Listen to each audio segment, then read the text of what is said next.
25일 금요일 미증시는 3대 지수 모두 상승하며 장을 마쳤습니다. 미증시는 지난주에도 상승세를 보였는데요. S&P 500 지수는 5일 연속 사상 최고치를 기록했고 나스닥 지수 역시 3일 연속 최고치를 갈아치웠습니다. 이번 주말 동안에 미국과 유럽연합의 무역 합의가 이뤄졌는데요. 이유산 상품에 15% 관세를 부과하는 내용의 무역 협정이 타결되며 양측은 항공기, 반도체, 장비 등 일부 전략적 품목에 대해선 상호 무관세에 합의했습니다. 또한 이유는 관세율을 기존 30%에서 15%로 낮추는 대가로 미국의 대규모 에너지 구매와 추가 투자를 약속했습니다.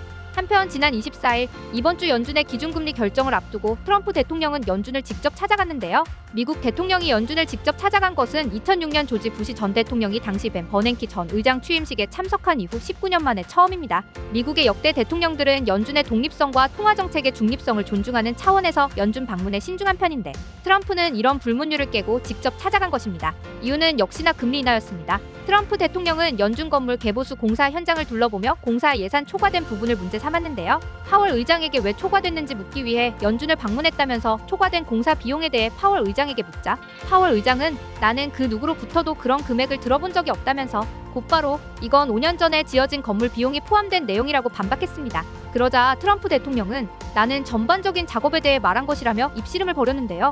대화의 끝은 결국 금리 문제로 이어졌습니다. 이날 찾아온 기자들에게 트럼프 대통령은 파월 의장의 해임은 아직 필요하지 않다면서 다만 금리를 내려주면 좋겠다라고 또다시 공개 압박을 했습니다.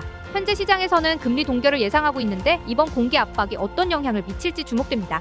이처럼 이번 주에는 미국을 비롯해 일본, 캐나다의 기준금리 결정이 있습니다. 게다가 대형 이벤트도 기다리고 있는데요. 이번 주에는 6월 PCE 지수와 7월 고용지표, 여러 제조업 지수 등 많은 지표들이 발표될 예정입니다. 여기에 애플, 아마존, 마이크로소프트, 메타 등 빅테크 기업들의 실적 발표가 있는 만큼 중요한 한 주가 될 것으로 보입니다. 그럼 이번 주 자세한 일정 알아보겠습니다. 발표 시간은 모두 한국 시간 기준입니다. 7월 28일 월요일 주요 일정. 월요일 주요 일정은 따로 없으며 실적 발표 기업으로는 장 마감 후 셀레스티카, 웨이스트 매니지먼트, 케이던스 디자인 시스템즈, 뉴코의 실적이 발표됩니다. 7월 29일 화요일 주요 일정. 이날 새벽에는 2년물과 5년물 국채 입찰이 진행됩니다. 이날 밤에는 6월 상품 무역 수지, 자동차 제외 소매 재고, 계절적 요인을 감안하지 않은 것도 포함한 5월 S&P, CS 20대 도시 주택 가격 지수, 7월 12 소비자 신뢰 지수, 6월 미국 노동부의 졸트, 구인 이직 보고서가 발표될 예정입니다. 실적 발표 기업으로는 장시작 전, 유나이티드 헬스 그룹, 소파이, 페이팔, 보잉, UPS, 스포티파이, 머크앤코,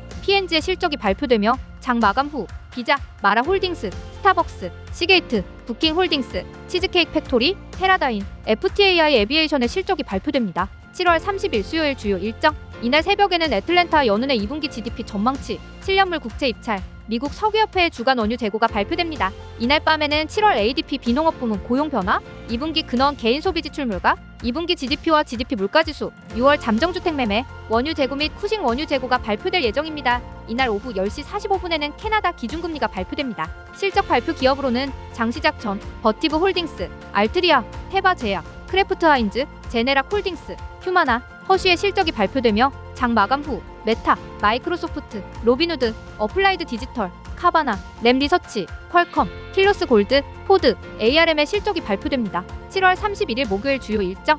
이날 새벽에는 FOMC 성명서 발표와 미국의 기준금리 결정이 있으며 이어서 제롬 파월 연준 의장의 FOMC 기자회견이 예정되어 있습니다. 이날 밤에는 연속 실업수당 청구 건수와 신규 실업수당 청구 건수, 2분기 고용비용지수가 발표되며 근원 포함한 개인 소비지출 물가지수, 근원 소비지출 물가지수, 개인 지출이 포함된 6월 PCE 지수가 발표될 예정입니다. 이어서 7월 시카고 구매관리자 지수도 함께 발표됩니다. 실적 발표 기업으로는 장시작 전, CVS 헬스, 로블록스, 에브비, 카메코, 시그나, 마스터카드의 실적이 발표되며 장 마감 후 애플, 아마존, 마이크로스트래티지, 코인베이스, 레딧, 라이어 플랫폼즈, 이노빅스, 클라우드 플레어, 로쿠의 실적이 발표됩니다. 이날 오후 12시에는 일본의 기준금리가 발표됩니다. 8월 1일 금요일 주요 일정. 이날 새벽에는 애틀랜타 연은의 3분기 GDP 전망치와 미 연준의 대차대조표, Fed Balance Sheet가 공개됩니다. 이날 밤에는 미국 평균 시간당 임금, 비농업 고용지수, 경제활동 참가율, 민간 비농업 부문 고용 변화, 유식스 실업률이 포함된 7월 고용보고서가 발표될 예정입니다.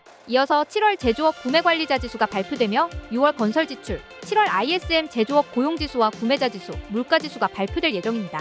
그리고 7월 미국 미시간대 인플레이션 기대치와 미시간 5년 인플레이션 예상치가 발표되겠으며 7월 미시간대 소비자 기대지수와 심리지수가 발표될 예정입니다. 실적 발표 기업으로는 장시작전, 엑손모빌, 쉐브론, 리제네론의 실적이 발표됩니다. 이번 주 미증시는 기준금리 발표부터 고용지표, 제조업 지수 등 빅 이벤트들이 예정되어 있습니다. 게다가 빅테크 기업들을 비롯해 다양한 기업들의 실적이 발표될 예정으로 증시 변동성이 클 것으로 예상됩니다. 발표 시간 미리 체크하셔서 7월 마무리 잘하시길 바랍니다. 여름휴가비 CCL에서 벌어가세요. 지금 신규 회원 전원에게 $100 무료 지급과 입금 시 입금 금액의 30% 추가 지급 등 다양한 무료 이벤트가 진행되고 있습니다. 또한 해외 선물 기초부터 차트 분석까지 무료 교육도 진행 중이니 많은 참여 바랍니다. 투자 지원금 $100 받고 실시간 체험방 입장을 원하시는 분들은 구독과 좋아요 눌러주시면 무료 입장 도와드리겠습니다. 구독과 좋아요를 누르고 아래 댓글에 있는 문의 링크로 체험방 문의라고 남겨주세요. CCL에서는 모두 무료로 제공해드립니다.